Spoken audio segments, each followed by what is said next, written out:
Primeiro livro de Samuel, capítulo 18.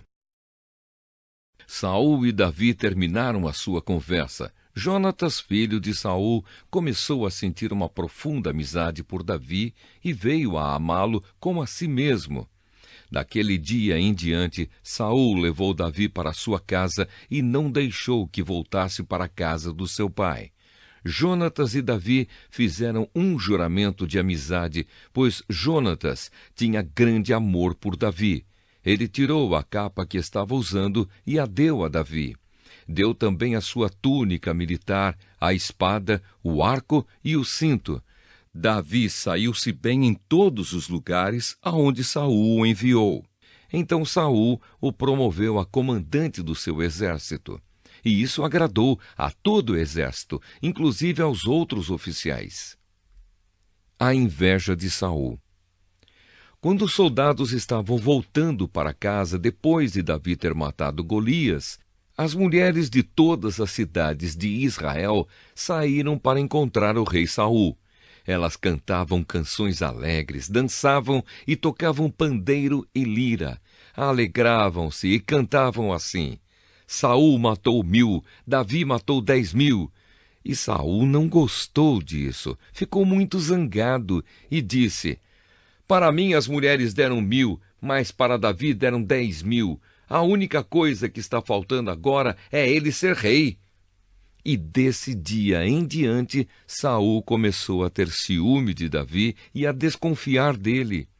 No dia seguinte, um espírito mau mandado por Deus dominou Saul, e ele começou a agir como louco dentro de casa. Davi estava tocando lira, como fazia todos os dias, e Saul estava segurando uma lança. Então Saul pensou assim: vou espetar Davi na parede. E atirou a lança contra ele 2 vezes. Porém, nas 2 vezes, Davi se desviou. O Senhor estava com Davi e havia abandonado Saul. Por isso, Saul tinha medo de Davi. Então Saul o afastou de si, pondo-o como oficial comandante de 1000 homens. Davi comandava os seus soldados na batalha e tudo o que fazia dava certo, pois o Senhor estava com ele. Saul viu o sucesso de Davi e ficou ainda com mais medo dele.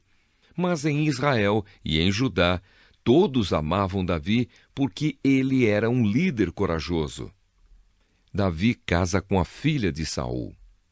Então Saul disse a Davi: Aqui está Merabe, a minha filha mais velha. Eu a darei em casamento a você, com a condição de que você me sirva como soldado valente e fiel, e lute nas batalhas de Deus, o Senhor.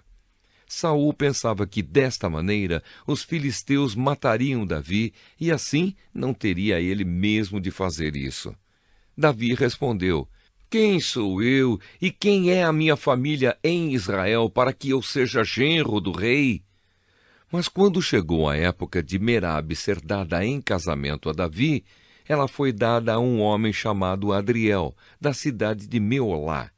Porém, Mical, a outra filha de Saul, apaixonou-se por Davi. E quando Saul soube disso, ficou contente. Ele pensou: vou dar Mical em casamento a Davi, e ela servirá como uma armadilha para que ele seja morto pelos filisteus. Então, pela 2ª vez, Saul disse a Davi: Você será meu genro. Ele mandou que os seus oficiais conversassem em particular com Davi e dissessem a ele: O rei e todos os oficiais gostam de você. Esta é uma boa ocasião para você casar com a filha dele. Então eles falaram com Davi e ele respondeu: Ser genro do rei é uma honra grande demais para uma pessoa pobre e sem valor como eu. Os oficiais contaram a Saul o que Davi tinha dito, e ele ordenou que dissessem o seguinte a Davi: Tudo o que o rei quer de você em pagamento pela noiva são os prepúcios de 100 filisteus mortos, como vingança contra os inimigos dele. Saul tinha planejado isso porque assim Davi seria morto pelos filisteus. Os oficiais contaram a Davi o que Saul tinha dito, e ele ficou entusiasmado com a ideia de ser genro do rei. Antes do dia marcado para o casamento, Davi e os seus soldados foram e mataram 200 filisteus. Aí Davi levou ao rei os prepúcios dos filisteus mortos e os contou na presença dele, para que assim se tornasse seu genro. Então Saul deu a sua filha Mical em casamento a Davi. Saul viu e reconheceu que o Senhor estava com Davi e que a sua filha Mical o amava.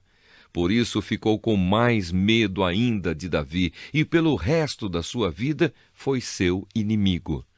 Todas as vezes que os exércitos filisteus saíam para lutar, Davi conseguia mais vitórias do que todos os outros oficiais de Saul, e assim ficou muito famoso.